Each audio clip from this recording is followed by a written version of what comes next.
अस्सलाम वालेकुम व्यूअर्स। अगर आप सुजुकी वैगनार इंस्टॉलमेंट पे लेना चाहते हैं तो आज की ये वीडियो आप लोगों के लिए है।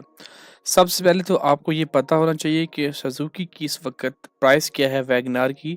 तो अगर हम बात करें तो इस वक्त वैगनार VXR की प्राइस मार्केट के अंदर 32,14,000 है और इसका सबसे top model WagonR VXL AGS 37,000 37,41,000 इसकी प्राइस है, जिसमें फ़ाइदर का टैक्स 37,410 है और नॉन फ़ाइदर का 1,12,000 टैक्स भी एडेड है। बैंक ऑफ पंजाब आपके लिए लेके आया है ऑटो फाइनेंसिंग कारगर स्कीम, जिसके तहत आप कोई भी गाड़ी पाकिस्तान के अंदर रहते हुए इंतहाई आसान एक साथ के अंदर हासिल कर सकते हैं। इसकी तफसीलात कुछ यूँ हैं कि ये क्या चीज़ है। ये एक ऑटो लीज़ की सहूलत फ़राहम करती है, जिसमें आप तनख्वाह गुज़ार हों, ख़ुद मुलाज़िम हों, कारोबारी अफराद हों, खुद मुलाज़िम पेशा अफराद हों, तो कोई भी इस सहूलत से फ़ायदा उठा सकता है। कौन सी गाड़ियाँ लीज़ करवा सकती हैं? आप तमाम गैर रजिस्टर्ड मकामी और बैन-अल-अक़वामी तैयार करदा असम्बल गाड़ियों के लिए दरख्वास्त दे सकते हैं। लीज़ की मुद्दत यानी इंस्टॉलमेंट की टाइम पीरियड कितना होगा? 5 साल के लिए होगा। बी आपके लिए दरख्वास्त देने के लिए कौन अहल होगा? तो उम्र की बात करें, तनख्वाह गुज़ार 60 से 21 साल है। ज़ाती कारोबार करने वाले के लिए 65 से 21 बरस। मुलाज़मत का तजर्बा जो है वो तनख्वाह गुज़ार के लिए मुस्तकिल मुलाज़मत कम से कम 1 साल, और अगर वो किसी कॉन्ट्रैक्ट पर मुलाज़मत कर रहा है तो कम से कम 2 साल। जो ज़ाती कारोबार कर रहे हैं उनके लिए 1 साल मौजूदा कारोबार में उनको हो चुके हों। और बात करें कि क्या तनख्वाहदार का BOP यानी बैंक ऑफ पंजाब में अकाउंट होना चाहिए या नहीं। तनख्वाह गुज़ार के लिए उसका बैंक ऑफ पंजाब में अकाउंट होना ज़रूरी है, लेकिन जो लोग ज़ाती कारोबार कर रहे हैं उनके ऊपर ये शर्त लागू नहीं होती है। तनख्वाह की बात करेंगे, कितनी तनख्वाह हो तो वो अप्लाई कर सकता है। मुस्तकिल मुलाजमत वाला 30,000 उसकी तनख्वाह माना, और जो मुआहदाती मुलाजमत है यानी जो कॉन्ट्रैक्ट पे काम कर रहे होते हैं उनकी माहाना तनख्वाह कम से कम 40,000 होनी चाहिए। ज़ाती कारोबार करने वालों के लिए कम से कम उनका 50,000 रुपये का मुनाफा होना चाहिए माहाना का। लीज़ के लिए रकम पट्टा यानी आप लोग कह रहे हैं कि डाउन पेमेंट कितनी देनी होगी, तो वो डाउन पेमेंट आपको 20% देनी है। गैर मुल्की गाड़ियों के लिए आपको 30% देनी होगी, और इस्तेमाल शुदा गाड़ियों के लिए भी 30% आपको डाउन पेमेंट अदा करनी होगी। लीज़ की सहूलत हासिल करने के लिए कौन से कागजात चाहिए, तो वो मैं बता देता हूँ आपको। तनख्वाह गुज़ार के लिए शनाख्ती कार्ड की कापी, ताज़ा तरीन रसीदें, मुलाजमत सर्टिफिकेट, गुज़िश्ता 6 माह की बैंक स्टेटमेंट, एक अदद तस्वीर, 2 ज़मानत के शनाख्ती कार्ड की कापी।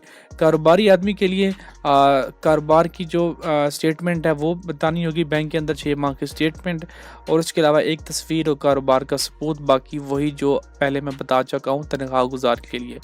जो ख़ुद मुलाजिम है उसकी भी 6 माह की बैंक स्टेटमेंट, कारोबारी या ज़ाती दोनों चल सकती हैं। एक अदद तस्वीर, पेशा वाराना डिग्री की कापी जो वो काम कर रहा है, और 2 ज़ामन की शनाख्ती कार्ड की कापी भी साथ जो है वो लगाई जाएंगी। बात करें लीज़ की सहूलत के लिए मज़ीद क्या वाजिबुल अदा रकम होगी, तो इसमें आपकी प्रोसेसिंग फ़ीस भी ऐड होती है जो कि 6,000 रुपये होती है। माना किस्त की रकम आप कब जमा करवाएंगे? हर माह की 5 या 5 से पहले आपको अपनी माना किस्त है वो अपने अकाउंट में जमा करवा देनी है, बैंक खुद वहाँ से डिडक्ट कर लेगा। माना किस्त की रकम में जब वो आपकी असल मार्कअप और इंश्योरेंस की रकम जो है वो शामिल होगी। अगर किस्त जमा करवाने में ताख़ीर हो जाती है तो उस सूरत में आपको क्या जुर्माना अदा करना होगा? आपको 1 रुपया फ़ी हज़ार जो कि अदायगी करते वक़्त आपको देना होगा। तो जब आप अदा करेंगे, आप अपनी लेट किस्त अदा करेंगे तो 1,000 पे 1 रुपया आपको अदा करना होगा। क्या कर्ज़ की दरख्वास्त मुस्तरद हो सकती है? जी हाँ, बिल्कुल हो सकती है, और बाकी यही इंफॉर्मेशन है। अब हम बात करते हैं कि जी इसके कैलकुलेटर की, कि अगर आप इस पे अप्लाई करते हैं तो आपको कितना आपकी कितनी किस्त बन जाएगी, टोटल रकम आपको कितनी अदा करनी होगी। तो अब हमने यहाँ पे ऑटो फाइनेंसिंग का कैलकुलेटर ओपन कर लिया है। तो यहाँ पे हम कंसीडर करते हैं कि आप फाइलर हैं, गाड़ी की कीमत 32 लाख रुपए है, आपने जो है वो 20% डाउन पेमेंट अदा की है, और इंश्योरेंस भी ऐड है। मार्कअप इस वक्त बैंक का 20% है। तो आपकी जो टोटल पार्टिसिपेशन होगी वो 6,40,000 होगी, इंश्योरेंस 88,000 होगी, और यहाँ पे प्रोसेसिंग चार्जेस 4,000 होंगे। उसके बाद जो व्हीकल रजिस्ट्रेशन चार्जेस होंगे वो 1,60,000 होंगे। डाउन पेमेंट आपकी टोटल बन जाएगी 8,92,000 रुपये।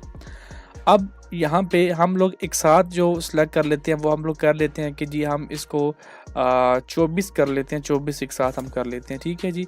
तो ये टोटल आपकी इंस्टॉलमेंट बन जाएंगी 24। अब आपकी जो ईएमआई बनेगी 1,31,000 पे, तो इसमें इंश्योरेंस भी ऐड होती है। तो टोटल अगर हम लोग यहाँ पे कैलकुलेट करते हैं कि 2 साल के ऊपर अगर हम ये गाड़ी लेते हैं तो हमें कितनी रकम अदा करनी होगी 20% मार्कअप के हिसाब से, तो 1,31,000 आपकी गाड़ी की एक किस्त है एक माह की, तो 24 किस्तें होगी जो कि 31,44,000 बन गया, और साथ में डाउन पेमेंट बनेगी 8,92,000 रुपये। तो हम इसमें वो जमा कर देंगे 8,92,000 रुपये।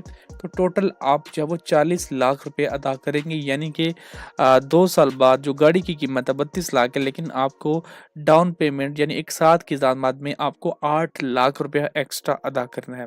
अगर यही मुद्दत हम 12 माह कर देते हैं इसको, तो यहाँ पे देख लें कि आपकी किस्त बन जाएगी 2,38,000। तो हम इसको मल्टीप्लाई कर लेते हैं जी 12 से, और डाउन पेमेंट हमारी सेम रहेगी 8,92,000 रुपये, प्लस कर लेंगे हम लोग इसके अंदर 8,92,000 रुपये। तो ये जी आपकी टोटल बन जाएगी 37 लाख रुपए। तो मेरे ख्याल से ये एक साल के अंदर 4 से 5 लाख रुपए एक्स्ट्रा आप अदा कर रहे हैं।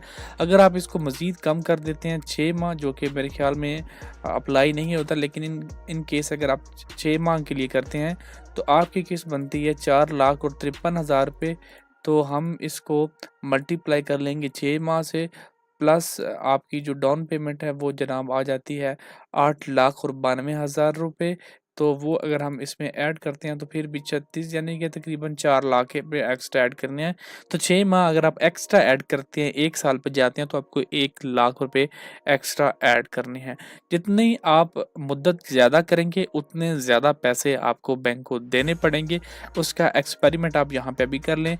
अगर आप 60 एक साथ सेलेक्ट करते हैं तो यहाँ पे आपकी जो ईएमआई बनेगी 68,900, यानी कि तकरीबन जो है वो 69,000 आपकी किस्त बन जाएगी। तो इसको अगर आप मल्टीप्लाई करेंगे 60 से, तो एक साथ में ही आपने 41,40,000 दे दिए। डाउन पेमेंट अगर आप यहाँ पे 8,92,000 ऐड करेंगे तो वो काफ़ी ज़्यादा अमाउंट बन जाती है।